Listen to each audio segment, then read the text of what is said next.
and we can feel it all around us. The tension, the stress is just because we're all just trying to take in more, without actually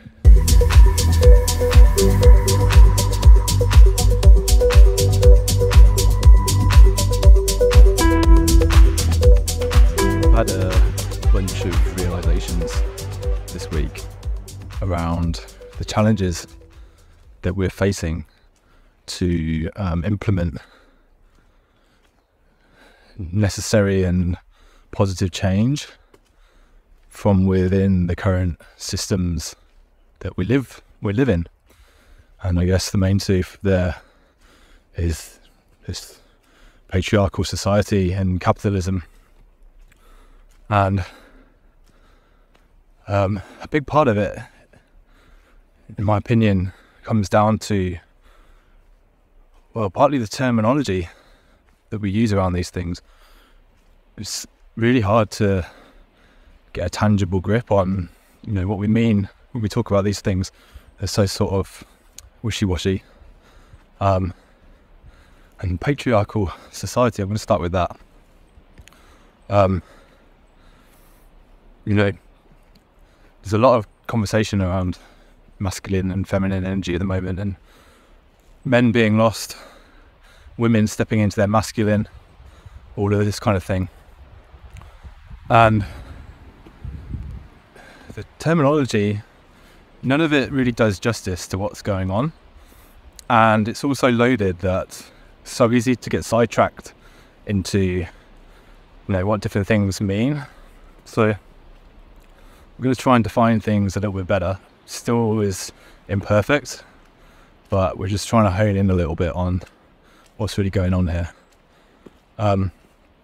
What people would normally refer to as masculine energy, I would say, is logical thinking. It's very much in the mind.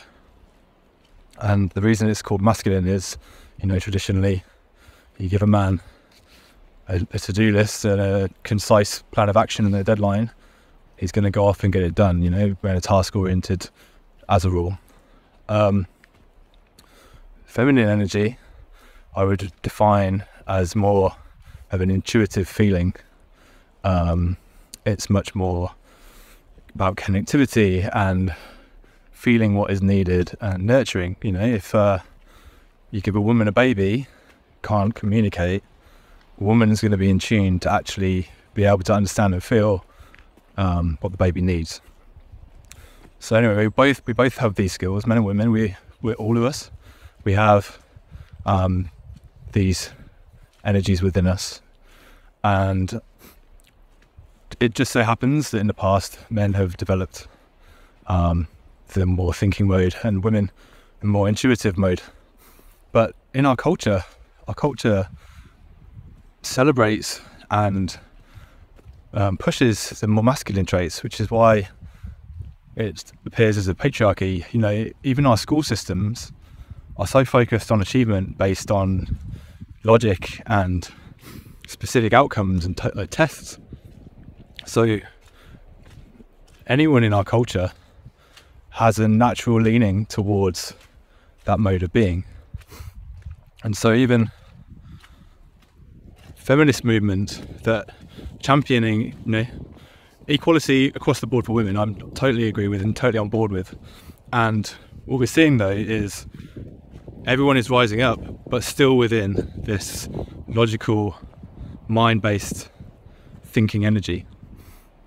And the problem with that is we're behaving within the system that we live in, which is capitalism. And the rules of that system basically dictate that the more that we acquire, the more money that we make, the more we build, the more we win. So everyone in our culture is just out as hard as they can, for the most part, trying to fulfill the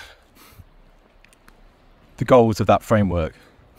But we're running around aimlessly, the strength of that intuitive feeling, and like I said with the baby, is it's sensing in to the environment, to everything around you, and actually figuring out what is really needed before you take action, you know. And our culture, we really do not have space for that, because that requires getting quiet, requires being aware, being tuned into what's going on. We're all rushing ahead, trying to collect more value without actually knowing what we value. So the thing is, these things aren't independent of each other. They are basically on a spectrum, right? They flow from one to the other, as everything in the universe, really. You know, we have opposite poles. Everything is like a wave, peaks and troughs. And so really our way of being should not be always on achievement. You know, I've spoken before about life should be more like a conversation, where it's like we plot our best course of action as far as we can with the information that we have, and then we pause and we look around and we take stock of what's changed, what's new, where to go from here. There's a spiritual organisation founded by Father Richard Rohr called the Centre for Action and Contemplation, and I think this pretty much sums it up. You know, it's, as I say, it's taking action as best we can, and then actually slowing down and contemplating. For him, contemplation is meditative, contemplative prayer, where it's asking, how can we be of service? What is it that we need to know? What is it that we need to do to improve the state of the world around us? And so everything is a flow back and forth between those two, you know? It's like an inhale and an exhale. And in the West currently, it's like we're just inhaling. We are consuming as much as we can. And we're so full, we're up to the top, and we're still trying to gasp more in, and we're not letting anything out. And we can feel it all around us. The tension, the stress is just because we're all just trying to take in more, without actually breathing out, you know, relaxing for a moment, paying attention to what's going on around us, and really thinking what it is that we should be doing next. You know, the reason so many men appear lost in our culture at the moment is because they don't know what they're aiming at. You know, we've all been working relentlessly, trying to tick all the boxes as we think that society has led us to believe that we should be chasing. But, you know, if you're working a job that feels meaningless, or you're struggling to get a job, or, you know, you feel like society's against you, like, men realise this fucking nonsense. You know, we understand, and we're still trying to function within this system that is not working. So what we actually need, what men need for themselves, they can do this for themselves as a start, but we need this, you know, there's a consciousness within each of us. There's a dynamic in the interplay of your relationship, with your family, with your business, with your community, with our culture, with nations, with the whole world as well, right?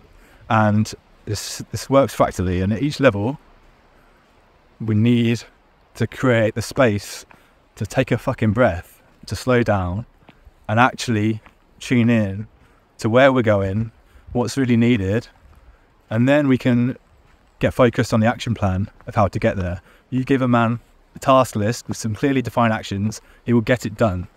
Problem is, at the moment, we don't know where we're heading.